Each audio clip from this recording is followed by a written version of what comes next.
tahu dan tempe. Makanan yang berbahan dasar kedelai ini begitu dikayakan dengan proteinnya dan tentunya juga menjadi sebuah kearifan lokal bagi masyarakat Indonesia. Tapi bagaimana apabila kedelai sendiri mulai meningkat harganya setelah minyak goreng justru juga dirundung masalah yang sama? Apakah tetap akan seperti ini saja? Tentunya kali ini kita masih dalam obrolan dalam bedah tajuk Lampung Pos untuk mengatasi juga meningkatnya harga kedelai saat ini. Oke, Bang Is, tadi kan kita sudah bicara tentang menuju bulan Ramadan. Ini kan biasanya momentum harga sedang naik-naik ya Bang? Permintaan naik, harga mahal. Betul. Itu hukum pasar. Nah, bagaimana Bang menanggapinya? Jadi bagaimanapun juga pemerintah harus melakukan intervensi terhadap harga kedelai yang begitu meroket seperti ini.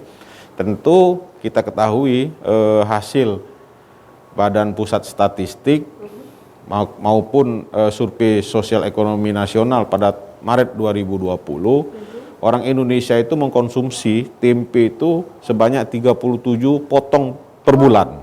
Wow. Ya kan, artinya ini kan memenuhi nutrisi juga sebenarnya, nutrisi masyarakat.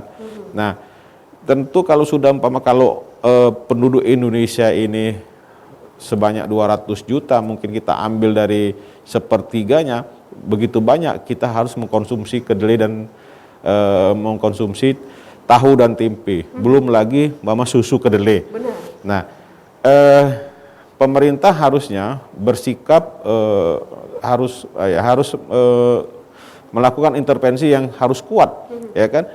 Karena bagaimanapun juga ini adalah makanan pokok gitulah, kira-kira seperti itu. Kalau umpama sudah ada tempe, daging, ikan itu sudah terpinggirkan. Nah, ini kan.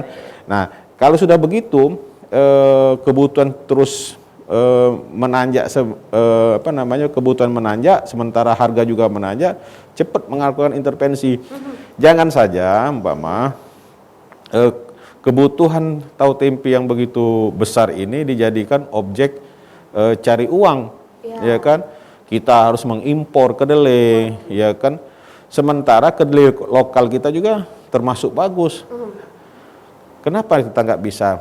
Bahwa hari ini Indonesia itu adalah lahan yang sangat subur, apalagi Lampung.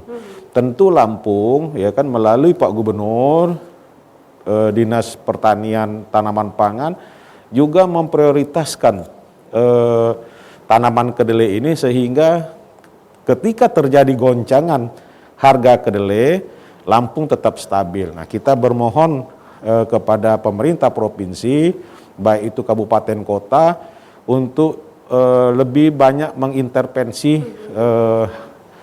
tanaman kedelai ini. Kita ketahui pemerintah pusat itu sudah menganggarkan 85 miliar untuk 16 provinsi, ya kan.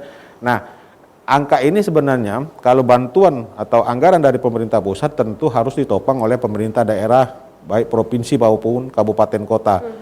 Kita berharap juga sentra-sentra kedelai di Provinsi Lampung ini terus ditumbuh kembangkan. Kita mengapresiasi umpama pemerintah provinsi itu Pak Gub sudah bisa mensuplai stok Lampung itu untuk kebutuhan nasional, dalam hal ini beras gitu loh. Ini kan sesuatu yang memang kita harus apresiasi. Nah, soal kedelai, Lampung juga harus memikirkan itu, ya kan? Jangan sampai umpama terjadi goncangan, Lampung juga ikut terguncang untuk kedelai bahan baku tahu dan tempe gitu loh, Mbak. Baik, Bang Is. Tapi kan kita juga harus mengetahui ya sumber utama sebenarnya yang membuat akhirnya kedelai ini naik itu karena apa ya, Bang Is ya? Nah, kalau kita lihat kan Lampung dan juga Indonesia ini kaya juga sebenarnya.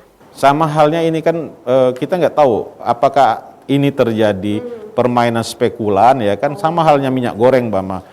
Minyak goreng itu luar biasa, tanaman kita sawit, ya kan. Betul. Bahkan kita terluas masuk jajaran negara yang terluas menanam sawit. Betul. Kenapa Indonesia hari ini dilanda dilanda kelangkaan dan harga mahal sawit, tentunya ini ada orang-orang yang punya kepentingan yang sangat besar untuk mengendalikan harga minyak goreng ini. Wah, Ya kan? Begitu juga kedelai ini. Kita tahu bahwa kedelai ini adalah makanan pokok, itulah. Makanan pokok dalam tanda kutip bagi orang-orang yang membutuhkan. Kita ketahui tadi dalam survei ekonomi surveinya Sosial Ekonomi Nasional itu Suksesnas pada Maret 2020 itu 37 potong per bulan orang mengkonsumsi tahu dan tempe gitu. Nah, kalau melihat angka seperti ini, ya kan, harusnya pemerintah baik itu di pusat maupun di daerah bisa menyediakan lahan atau membuat lahan-lahan kedelai ini yang lebih masif lagi gitu. Sama halnya padi, ya kan, supaya ketika terjadi goncangan kita tidak perlu lagi mengimpor beras dari negara-negara tetangga, ya kan. Masa kita dikalahkan oleh Vietnam, masa kita dikalahkan oleh Malaysia dalam hal minyak sawit gitu kan. Saya kira Malaysia itu tidak begitu luas tanaman sawit dan juga negaranya. Kalau Indonesia ini dari Sabang sampai ke Merauke, ya kan, Sulawesi punya, Kalimantan punya, Sumatera punya, ya kan, kebun sawit itu. Dan juga sudah terpikirkan Menteri Pertanian dalam hal ini Dinas Pertanian juga memikirkan lahan-lahan yang untuk menjaga stok. Nah, gitu, menjaga stok kedelai ini supaya kalau terjadi masalah kita dalam kondisi dalam negeri di Lampung juga stabil gitu loh. Oke, ini kan ibarat efek domino ya Bang Is ya, abis dari setelah kita minyak goreng, kemudian juga kedelai, yang kita khawatirkan selanjutnya beras nih Bang Is ya kan ya. Insya Allah beras enggak. Aman semoga ya. Tentunya kita juga harapkan agar memang pemerintah dan juga petani serta pengusaha bisa bergotong royong untuk mengatasi permasalahan ini, jangan sampai berlarut-larut karena ini permasalahannya juga mempengaruhi kualitas sumber daya manusia kita ya Bang Is ya. Kalaupun memang sampai semuanya serba naik, bagaimana dengan asupan makanannya? Khawatir nanti justru akan mengurangi gizi dari anak bangsa. Bagaimana solusi dari Bang Is sendiri tentunya untuk menuntaskan dan juga mengatasi kisruh naiknya harga kedelai ini, Bang? Ya, jadi salah satunya adalah bagaimana pemerintah mengintervensi tanaman kedelai ini, membuat lahan-lahan baru. Seperti halnya kita, kenapa di negara lain bisa kita nggak bisa gitu.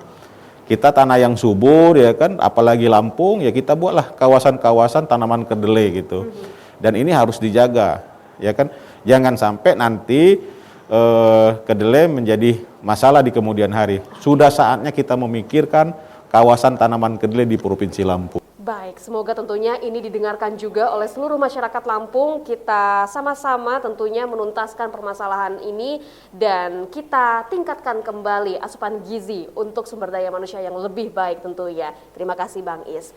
Baik pemirsa Metro TV Lampung, demikian untuk bedah tajuk Lampung Pos kali ini. Namun Anda jangan kemana-mana. Setelah ini kita akan membahas trending topik apa saja yang ada di multi platform Lampung Pos Group lainnya. Tetaplah bersama kami.